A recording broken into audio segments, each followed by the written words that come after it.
জীবনে কারো কাছ থেকে কষ্ট পেয়ে থাকলে তুমি তাকে কষ্ট দিতে যেও না। দেখবে একদিন সেই মানুষটাই তোমার থেকে পাওয়া সুখের মুহূর্তগুলো মনে করে কাঁদবে। অভিমান সেই করে যে তোমাকে সত্যি মন থেকে ভালোবাসে। জীবনটা লবণের মতো হয়ে গেছে, যার যতটুকু প্রয়োজন ঠিক ততটুকুই ব্যবহার করে।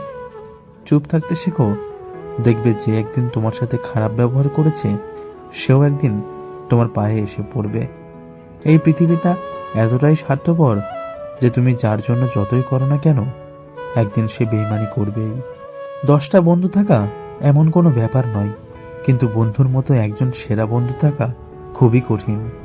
লোকে কি বললো, লোকে কি ভাবলো তা নিয়ে ভেবো না, কারণ জীবনটা তোমার, অন্য লোকের নয়।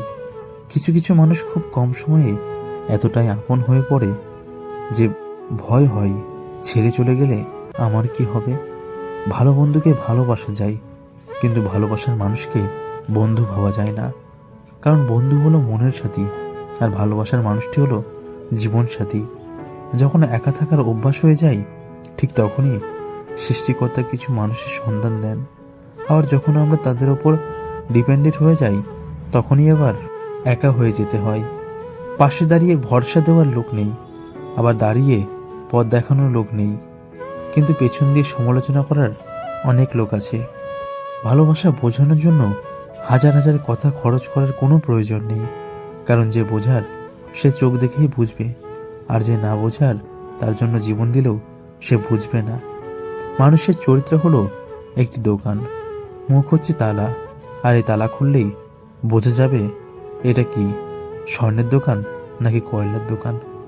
বন্ধু সে নয় যে অন্যের কথা শুনে তোমাকে সন্দেহ করবে। বন্ধু হলো সে যে সন্দেহ তো দূরের কথা, কেউ তোমার নামে কিছু বললে সে তোমার পক্ষ নিয়ে প্রতিবাদ করবে। এপিজে আব্দুল কালাম বলেছেন, সফলতার গল্প পড়ো না, কারণ তা থেকে তুমি শুধু বার্তা পাবে। ব্যর্থতার গল্প পড়ো, তাহলে সফল হওয়ার কিছু ধারণা পাবে।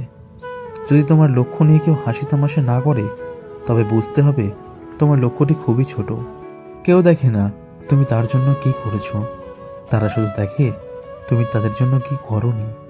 ধনী আর গরিবের মধ্যে একটাই পার্থক্য, ধনীরা খাবার হজমের জন্য দৌড়ায় আর গরিবেরা খাবার জোগাড়ের জন্য দৌড়ায়।